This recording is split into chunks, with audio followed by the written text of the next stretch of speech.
welcome back to Season 5 of ComicBook Nation, the only show that does it all for geek culture and the official podcast of comicbook.com. We are doing yet another bonus round of the show because as the show that does it all for geek culture, we can rarely fit all this geek culture into one show. So, joining me today in CB Studios, I have my man, co-host Mr. Connor Casey is with us. What's going on? And it's just us today. Matthew Aguilar and Janelle Wheeler are out doing, things they got to do during the week before we all reconvene for our regular show Friday.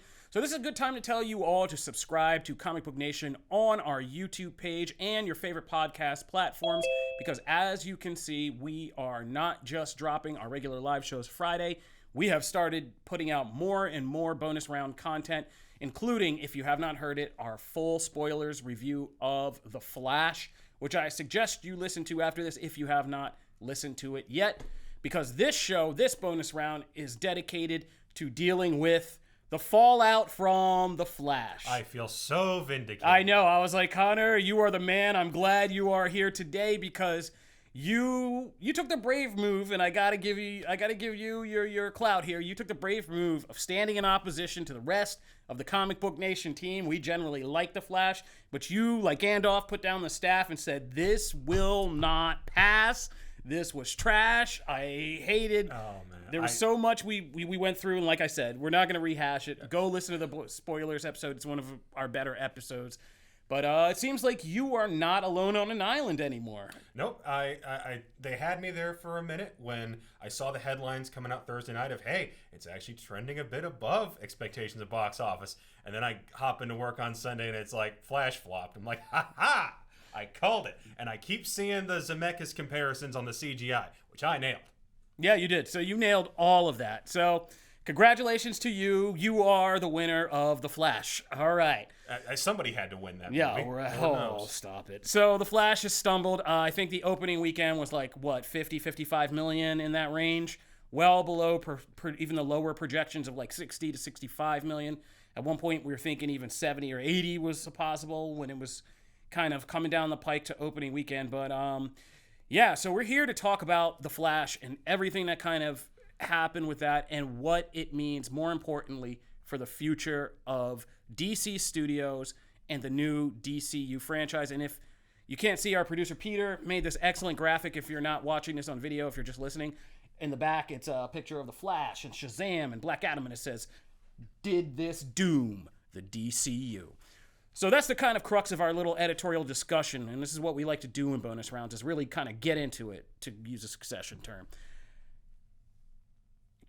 Connor, here is the question in front of us. The Flash was supposed to be this kind of pivotal movie, right? Ended an old era of the DCEU, or Snyderverse, and opened the door to DC Studios and the DC Universe. Now, we will be talking in full spoilers, obviously, because we can't get into this unless we get into spoilers. So, spoilers for The Flash. Spoiler alert. The end of this movie kind of left us off with not a real, this is not the end of the universe. There's nothing that really kind of establishes that. We get this final beat where Barry restores his timeline. He goes back. He's still the Flash. It's still Ezra Miller. The only major change that we know of is that Ben Affleck's Batman is gone and George Clooney's Batman is there instead. Which we were debating even off camera, wait, is this the actual new canon going forward, or was this a punchline? And James Gunn, I think, has come out since then and said it's a punchline. Yeah, it's a punchline. So that George Clooney reveal is kind of just the final punchline joke of a comedy movie. But in essence, this is the quote-unquote end of the DCEU, in the sense that we saw all those spinning marbles being different worlds of the DC multiverse. And basically, this one is its own little spinning marble, but when we start DC Studios, we're on a different spinning marble, which is the gist that I'm getting from Gunn and company here. Now, the question I have for you, Connor, first question up, is can DC still even build a franchise universe? I asked that question because there are a lot of factors about why The Flash kind of arguably underperformed. First of all, marketing this movie was none of the usual marketing. You don't see all the stars on the Today Show. All that stuff. Ezra Miller, they couldn't do anything because of all the controversy. That controversy with Ezra Miller's arrests and the allegations certainly cut down on the audience who did not want to support this movie. But there's this other contingent that I've heard, and I've been doing the social media research of people who are just like, I don't know that I want to get invested in all this right now. It seems like it's still a mess. Does this even matter at all to like when we know there's still that thing that's been happening since they announced DC Studios, right? Sure. Does any of this other stuff? Because when they announced it back in the fall, we had just had Black Adam. We were still getting Shazam 2, The Flash, Blue Beetle, and Aquaman 2. Mm-hmm. And we know Blue Beetle matters because he'll be in the new universe. But for now. But unless he underperforms, in which case. But the rest of these movies, DC and Warner Brothers and Aquaman 2, bad. So. Yeah, and it's like, but DC's going to be like, oh no, they're still relevant. We still should see. But are they? Are they though? And it's like, this movie was supposed to be the one that had the most effect on the new content we were getting, and it had none. It's just a little swan song for their last unresolved storyline in that old universe. But the thing that kind of concerns me, and I want to know what you think is, do you think at this point that I've been doing this for 16 years, and I think I said on the Spoilers podcast for 14 of those 16, I have been talking about new versions of the DC movie universe that are being launched. In fact, if we want to get technical, when I began right when Justice League Mortal fell apart. Like, it had just fallen apart when I started getting in the industry and doing this. So I've seen this so many times, and at this point, like, I'm not convinced that DC can pull it together, even with a major reboot. Mm-hmm.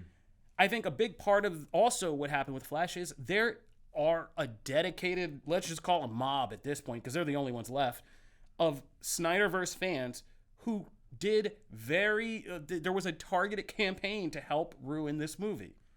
Which we've never really pinned down how big that group is, because as the stories about the Snyder Cut have come out, it's very clear a lot of this was bots. Yeah. So how big this movement ever was, to me at least, I've been like, this could be a dozen people, this could be thousands. We don't know. Yeah. And it's all the same impact on social media. Yeah, and so, like, but there is a contingent of people who refuse, to this point, to even invest in anything new in DC movies that doesn't carry the stamp of Zack Snyder with it. Mm-hmm. So even with all the elements they tried to pump into this from Snyderverse, it wasn't enough. Sure. Because they were like, well, you're not continuing it, so I'm not supporting you. And there is already, we know, before James Gunn ever got put in charge of DC Studios, there were people already creating a rivalry of the Snyderverse versus the Gunnverse. And when he got put in charge, they were already like, screw this. I'm done with DC for the entire time James Gunn is here. So I don't even know if I think franchise universes do need dedicated fandoms, yeah? Mm-hmm. Like, it's not for the mainstream viewer, even at this point. Well, it doesn't just need the dedicated fans, it needs the normies. It needs the folks that say, hey, that new Iron Man movie, you don't know who this is 2008.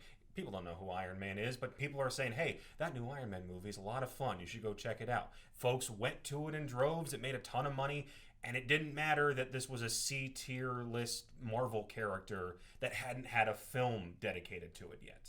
So it really, when it comes to DC, they've been building on sand this whole time. They've been reactionary to whatever is happening in the industry at that moment, and then reacting to what was the immediate reception to the movie they just put out. When it's Man of Steel and it's 2013 and Marvel has just made $1 billion with their first big crossover movie, they go, crap, make the second Superman movie, Batman and Wonder Woman crossover, and do a big old tease for Justice League, and we're going to film all those at once so that nobody has a time to react again. And it was a mess. Yeah. And people who like BVS, I don't know how, but people who did, then it turns around, it's Justice League, and it's a mess because nothing's planned. It's all just, hey, how do we take the Marvel formula and super speed it and go as quickly as possible to get to their level with the IP that we have. And you talk about different cinematic universes that are out there. Like, remember the Dark Universe? That infamous photo of all those stars. What did that amount to? Nothing. So even for this, like, I look at this photo, this well done graphic. None of this matters.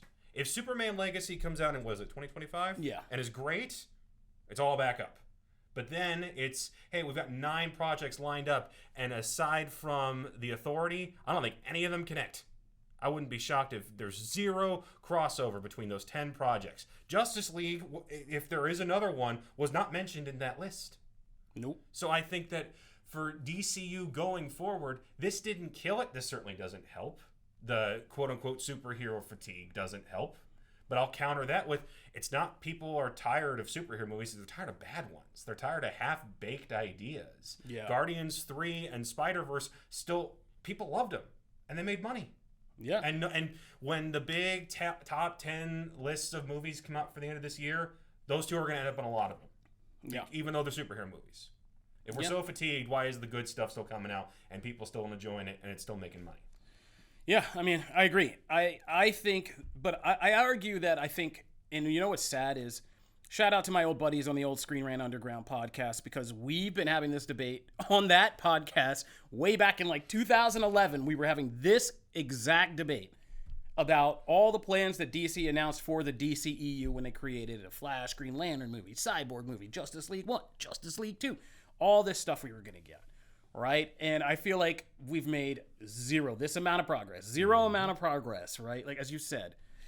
So, well, we made some progress. The Suicide Squad and the Peacemaker show were fun. Yeah, they were fun. But I mean, as a whole franchise universe, it's like, yeah, I don't know. And I'm beginning to wonder if franchise universes are even sustainable as things anymore, because it seems like they are. I don't think they're superhero fatigue. I just think it's like you said.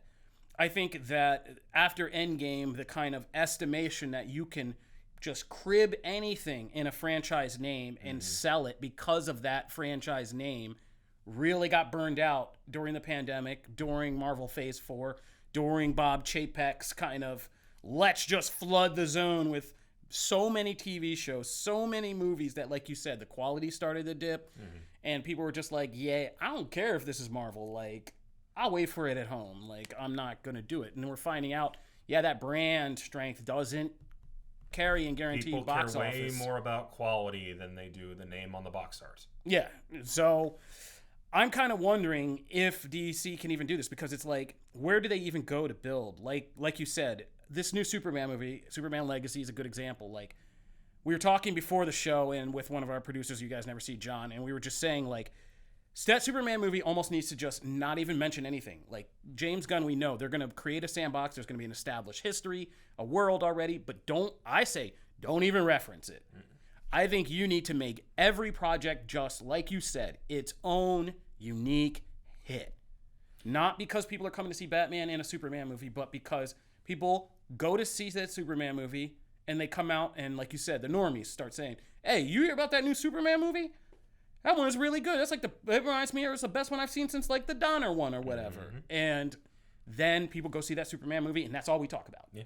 People say plans in James Gunn's policy. I know James Gunn loves to talk, but his policy would be like, we ain't focused on anything but this project, then the next project, then the next project.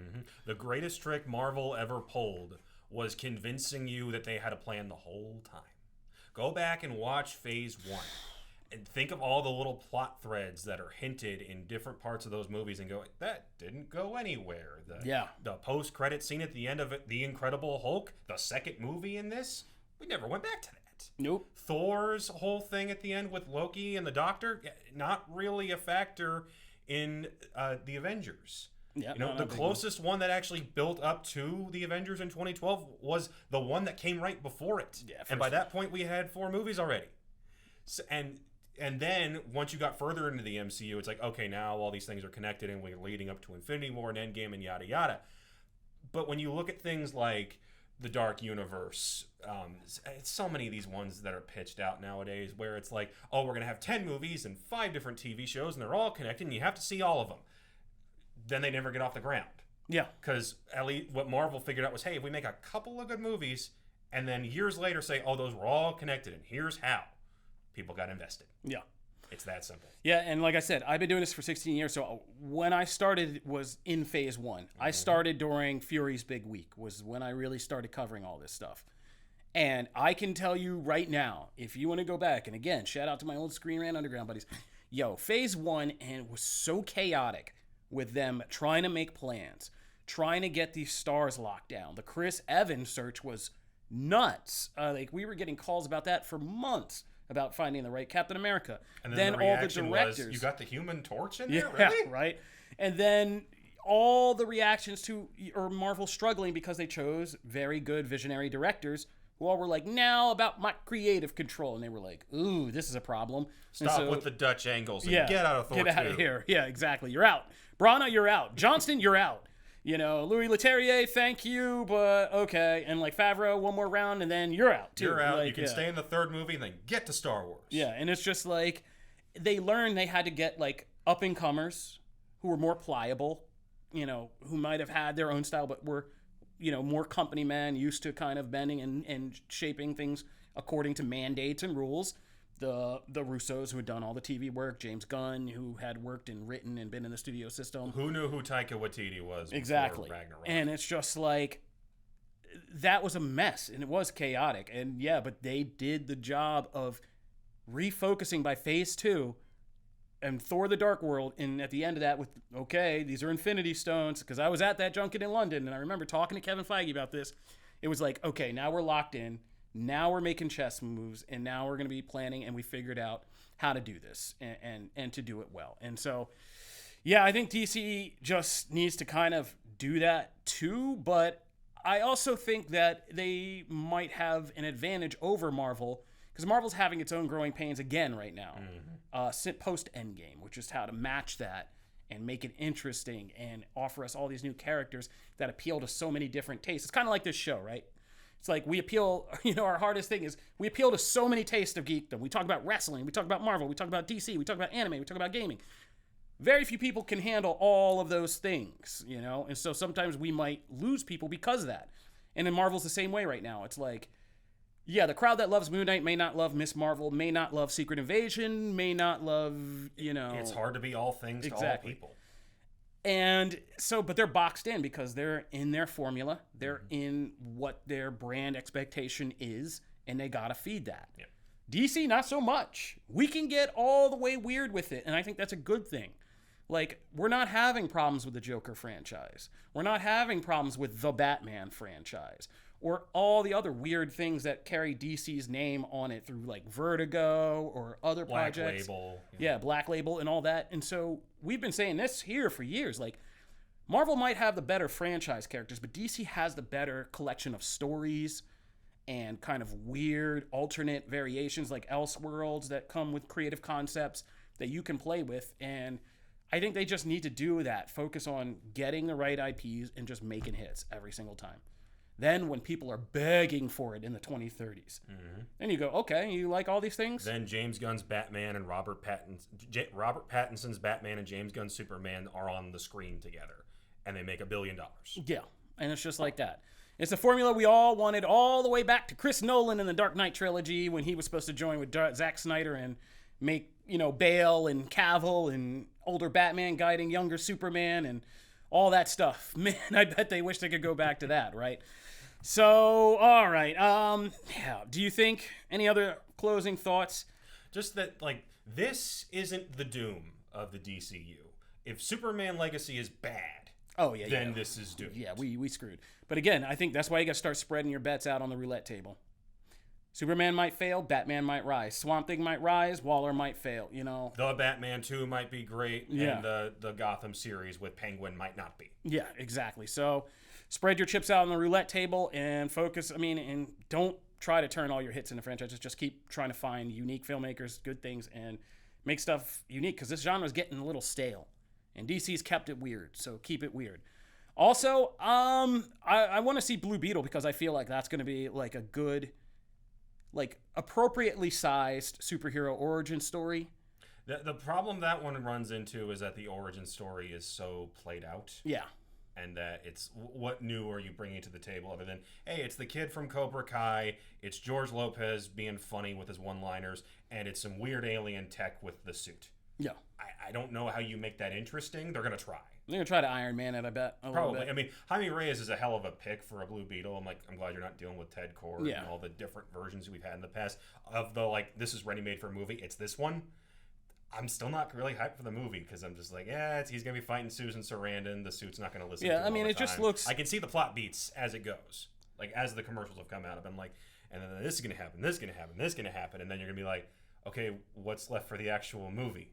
Because I know I can see the plot beats already. Yeah, and I mean, I think they're trying to go for obviously the Latin cultural appeal. Sure. Yeah. Which could work, but yeah, I mean, it is in another summer where we're just feeling fatigue. It feels like and shout out to all the hard work the Blue Beetle cast has done. I mean, they've done their thing, but I mean, I just don't know if the level of interest is there, especially right now. And if you're bored, go see Spider-Verse again. That movie should be making $1 billion, and it hasn't yet.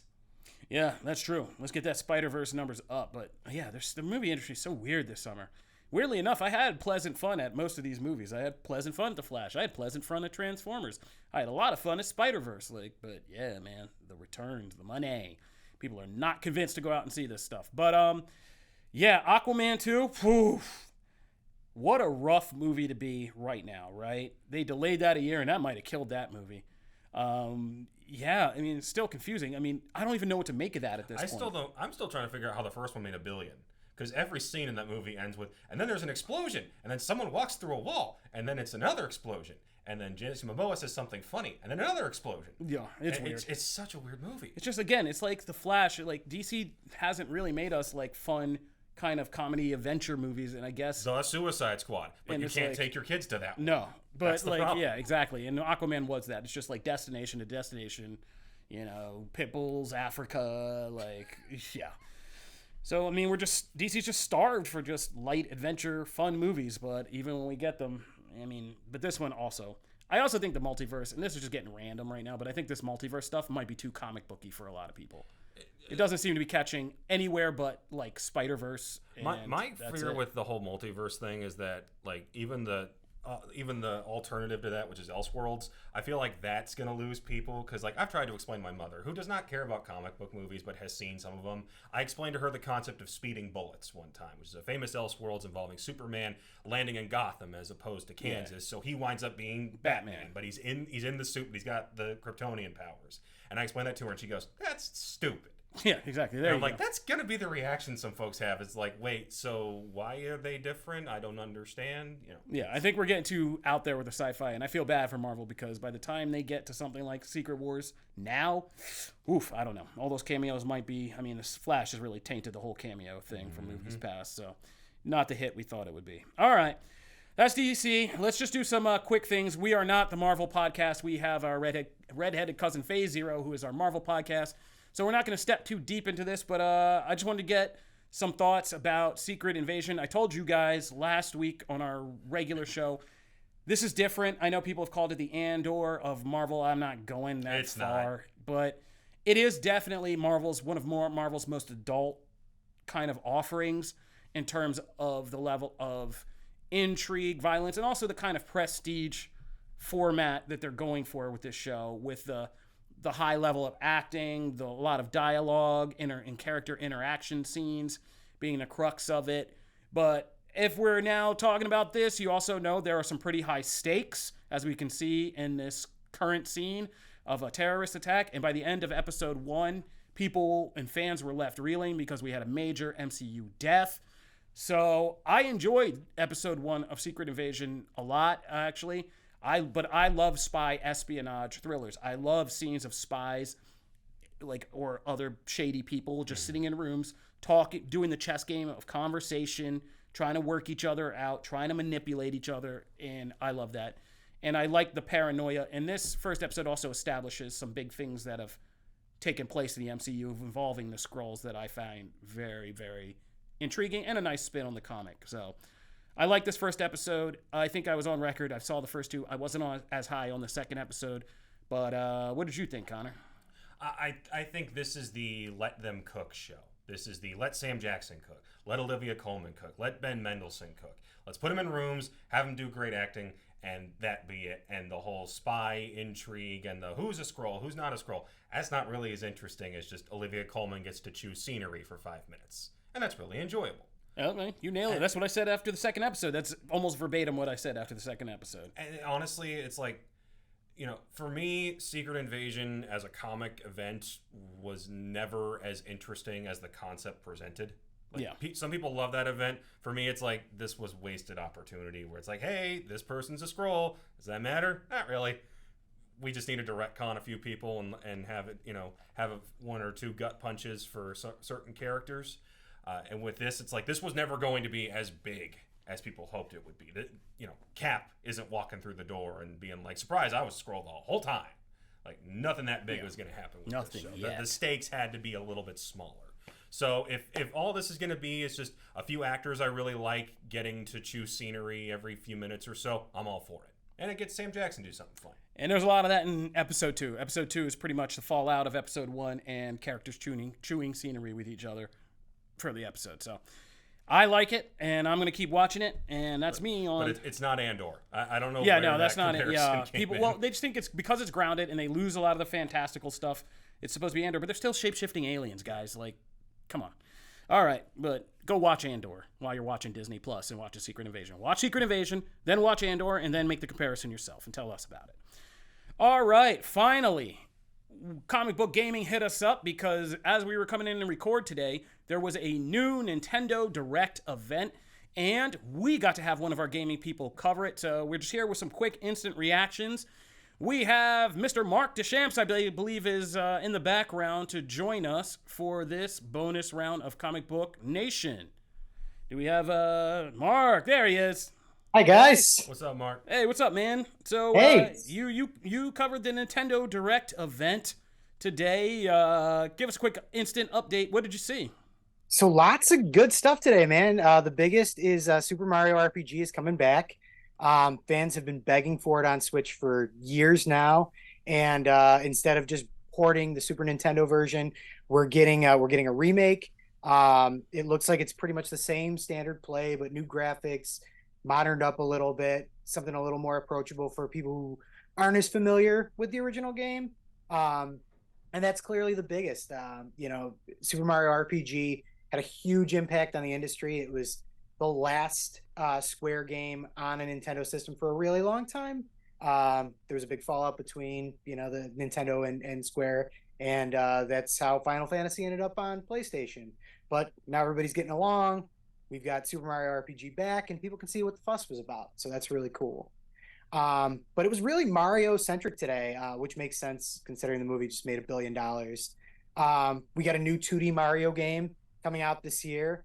It's the first time that's happened in a decade, over a decade. So that's really cool. And it actually looks very different. One of the biggest complaints about 2D Mario games for the last 20 years has been that it just kind of feels formulaic at this point. It just feels like they're kind of retreading what everybody liked about the original, Super Mario Brothers 3 and the original Super Mario Brothers. And now it feels like they're pushing the envelope like they did with, Super Mario Brothers 3 and Super Mario World, which is excellent news. When are we getting Justice for 2? What's that? Said, when are we getting Justice for 2? The Hey, weird listen, one. Super Mario Brothers 2 is a great game. It might not have been traditionally like a Mario game. It technically was actually something totally different. Doki Doki Panic, yeah. But it's still fun. It was Doki Doki Panic. But it's still a fun game. It's still a cool game. I like that one a lot. I remember when Nintendo used to get weird on 2s. Well, Zelda 2, this Mario one 2. is Zelda 2, basically Mario, Super they were Mario weird Drug games. Trip. Like you take the mushroom and suddenly everything gets weird. I'm like, oh, they're just done with the subtext at this point. It's just text. Yeah, I was just playing that. But I'm sorry. I diverted us. Please. What else? What other highlights? No. It's great. Yeah, so the Princess Peach is getting her own game next year, which is cool. That's first time in a long time for her too. We got a new WarioWare coming out. Pokemon Detective Pikachu is coming back, which is pretty cool, especially for anybody that liked the movie. We're getting a new Nintendo Switch game, which was announced after the movie came out, so we're going back 4 years now. It's finally coming out this October. So yeah, big things in Nintendo land. And then big stuff in Xbox land happened immediately before I got on the show, which is Xbox Game Pass is getting a price increase, which has been rumored for Oh, suck it, Xbox players. Your big thing has now become your biggest trap. Mark, let me ask you this. Listen, it's only a little increase. It's $1. It's $1 for the base. Oh my God. $9.99 from 10 to $10.99, and then Game Pass Ultimate's going up from $14.99 to $16.99. Which I'm a big Game Pass fan. I really like Game Pass. I think it's a good service. So I don't think that's too bad. And if you use the PC version, there's no increase at all. So that's kind of cool. They've got you now. They have you. He's too far gone. Squeeze is coming. All right. Mark, I'm sorry. Go ahead. Mark, let me ask you this. The big reaction I saw from people as they were watching along with this direct was, this feels like one of the last we're going to get before the new console that's been rumored for what feels like 3 years at this point. This is going to be the last one before that finally gets unveiled, because this was a lot of ports, this was a lot of remakes, and it was a lot of small stuff and big things like, when is the next version of Super Mario Odyssey coming out? Any of the big this was lacking a lot of tent poles, aside from a 2D Mario. So did you feel like, okay, whatever direct we get next is the one where we say this is the next version of the Switch is announced? I mean, I personally think so. By March of next year, Switch will have been 7 years old, which is crazy. Like, you don't get a video game console for 7 years anymore. Yeah. So, I mean, I just feel like the writing's on the wall at this point. And, we've seen some of Nintendo's investors get a little bit skittish because the system has sold ridiculously well, way better than any Nintendo system in a long time. But at this point, it's like, how many more can they sell? And I think you're right. I think that we've got a couple things that are being held to simmer for that new system. I'm personally of the belief that we'll have a new 3D Mario game launching with it. I'm thinking March, but we'll see. That March window worked really well for them last time because there's no holiday competition. Like, everybody likes to launch a system in, November or whatever. And I feel like Nintendo cashed in big time with launching in March of 2017 with the Switch, and then being able to build up the amount of consoles that were on the market throughout that whole year, and then being ready for the holidays. So I think we'll see that again. I think that would be just the smartest move. But we'll see, man. Nintendo is really hard to predict. They're a company you never know. We could get Switch 2. We could get another Wii U or something like that. You never know. We'll hope not. No, I mean, they take big swings, and like every big swing taker, sometimes it's just a big whiff. But I think the next version, I mean, Switch has been such a breakthrough in such a revolutionary game system that I feel like I'm just now even just getting deep under the hood of like how much this does, how much fun, what the usability is, and I think they're going to stick down that same route and just do something like technologically more crazy. So yeah, I cannot wait. This console killed their handheld business, so they kind of have to keep going forward with something like this because there are no more DSs. Yeah, nor should there be. There's a 3DS on my counter at home, but there you go. I mean, personally, I agree. I think that at this point, Nintendo's realized that, hey, the handheld market is the market for them, and being able to do both was just such a big deal. And I mean, now again, going back to the fact that Nintendo can never be predicted, maybe they will do something that sounds totally out there. That's how Nintendo tends to operate. But I think that a second Switch, like Switch 2 or Super Nintendo Switch, I feel like that's the safest bet because there's just such a big following. I mean, there's different sects of Nintendo fans.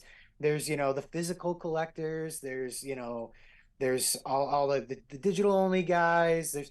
I just feel like not continuing on. We've seen how that hurt Xbox this generation. Phil Spencer has said repeatedly that last generation was the worst one that Xbox could have lost because all the people who own PS4 just went over to PS5 because of backwards compatibility and things like that. And because it's better, True. Yeah, I mean, listen, I like. All right, we're getting into weeds. But I just want to say, I think my only prediction would be that Nintendo could really fulfill the ultimate dream that everybody's always dreamed, which is building a powerful, like, tabletop console that you can convert into some kind of portable form of itself. Like, do actually both, but have the actual power and modern graphics power of a big console that you can then take in some lesser form as a portable. It's just a PS5 with 2 Joy-Cons on the side. You know, or just you could convert. Like you go home, you have the powerful next gen one, and then you have a regular like upgraded Switch when you go portable, and those are like the two kind of switches you make. All right, anyway, well, we're getting in the weeds now. I want to thank you. This is all our time. This is just a little mini show. Come back on Friday for our full podcast, or for our full Comic Book Nation podcast episode. I forgot the name of our show. Mark, thank you for joining us in for grinding it out. As always, over on Comic Book Gaming, you can find all our coverage of Nintendo, Xbox, and PS5, and everything else in between over there. Please do subscribe to Comic Book Nation on your favorite podcast platforms and on our Comic Book Nation YouTube page. That is Comic Book, all one word, and Nation. And if you type it in, join our quickly growing subscribers, because we have lots of fun bonus content from gaming, anime, wrestling, Marvel, DC, movies, TV shows, Star Trek, Star Wars, Power Rangers, everything, and of course, comic books. Be sure to check it all out, and we will see you guys on our regular show this Friday. This has been Comic Book Nation. Peace. Later.